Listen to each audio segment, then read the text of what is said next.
अगर रेस लंबी हो तो स्टार्ट अर्ली होना चाहिए। यदि सपना बड़ा हो तो पूरा तभी हो सकता है जब वो खुली आंखों से देखा जाए और हर पल हर क्षण बस उस सपने को पूरा करने के लिए मेहनत करते रहे। अब यूपीएससी को ही ले लीजिए, इसमें तो कोई दो राय नहीं है कि यूपीएससी एक बहुत बड़ा लक्ष्य है, लेकिन ये भी सच है कि यदि इस लक्ष्य को हासिल करना है तो मेहनत भी उसी अनुपात में करनी पड़ेगी। अब यूपीएससी की मेहनत के दो तरीके हैं, या तो आप कम समय में हर दिन ज्यादा मेहनत करें या फिर ज्यादा समय लेकर थोड़ी थोड़ी मेहनत करें, ताकि जब परीक्षा की घड़ी आए तो आपकी तैयारी पूरी हो।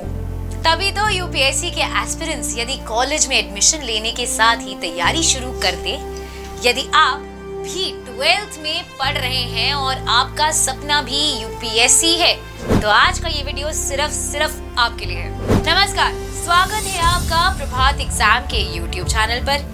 ये एक ऐसा प्लेटफॉर्म है जहां आपको मिलती हैं सभी कॉम्पिटिटिव एग्जाम से जुड़ी महत्वपूर्ण जानकारियां, जो आपको किसी भी एग्जाम में सफल होने में काफी मदद कर सकती है। अगर आप हमारे YouTube चैनल पर पहली बार आए हैं तो हमें लाइक और सब्सक्राइब जरूर कर लें और हमारे लेटेस्ट वीडियोस और अपडेट सबसे पहले आप तक पहुंचे। इसके लिए बेल आइकन को प्रेस करना भी ना भूलें। तो आइए शुरुआत करते हैं आज की वीडियो की, जो है 12th के बाद यूपीएससी का मन है तो ये वीडियो जरूर देखें। यूपीएससी की परीक्षा में बैठने के लिए ग्रेजुएशन न्यूनतम शैक्षणिक योग्यता है, तो 12वीं के बाद सबसे पहले तो आपको ग्रेजुएशन पूरा करना होगा।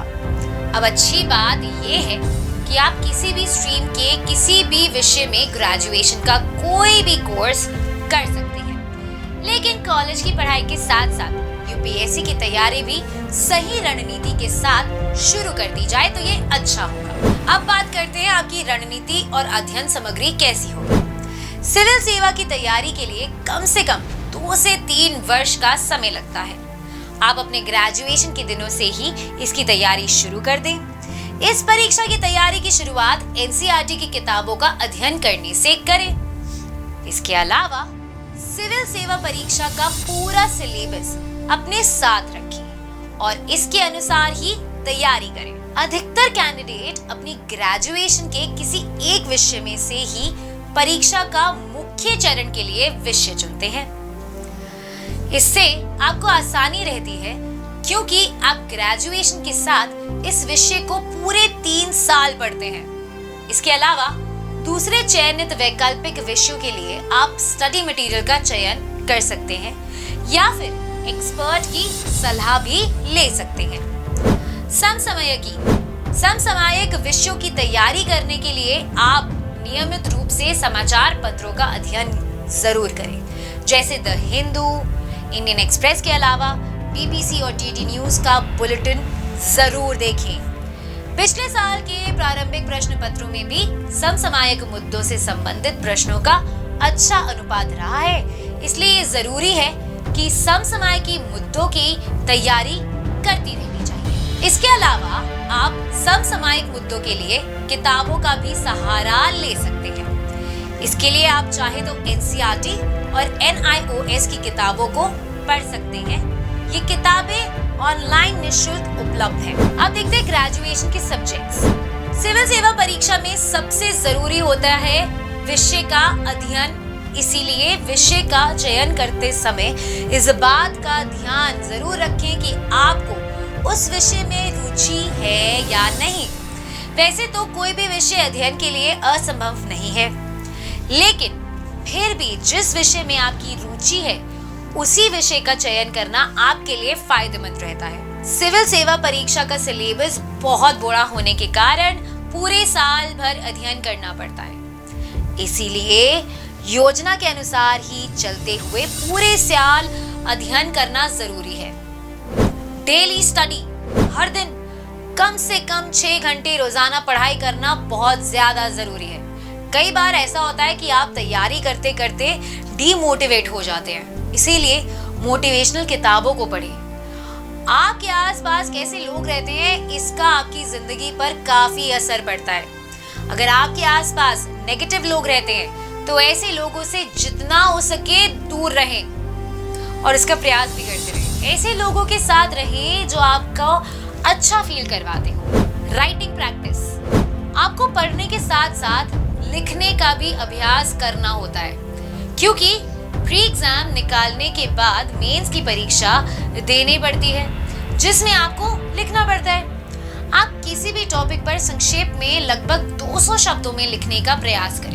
जितना आप लिखने की कोशिश करेंगे उतना ही आपकी लेखन शैली सुधरेगी और व्याकरण में कम गलती होगी। डिसिप्लिन एंड स्मार्ट वर्क, अगर आप चाहते हैं कि यूपीएससी परीक्षा को क्लियर करने में आप सफल हो पाए तो स्मार्ट तरीके से पढ़ाई करना बेहद जरूरी है।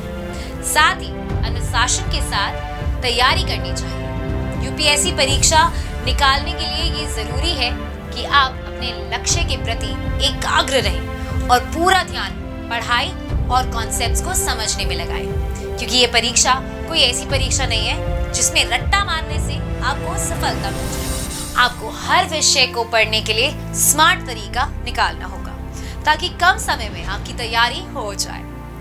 स्मार्ट स्टडी करने के लिए आपको टाइम टेबल भी बनाना होगा, जिसे फॉलो करके आप यूपीएससी की तैयारी और बेहतर तरीके से कर पाएंगे। राय बनाना सीखें।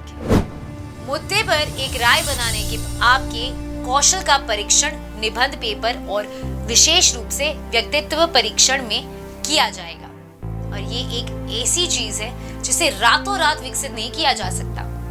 राय बनाने की कला को धीरे धीरे सीखना चाहिए, क्योंकि ये कला आपको निबंध लेखन में बहुत ही काम आने वाली है।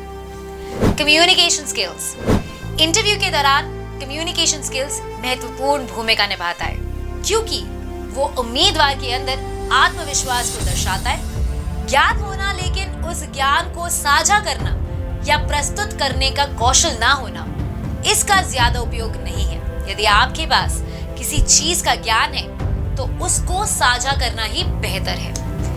यदि आप कोई चीज सीखते हैं तो उसके बारे में लोगों को बताएं, समझाएं। इससे आपकी कम्युनिकेशन स्किल्स अच्छी होंगी, साथ ही साथ आपका आत्मविश्वास भी बढ़ेगा।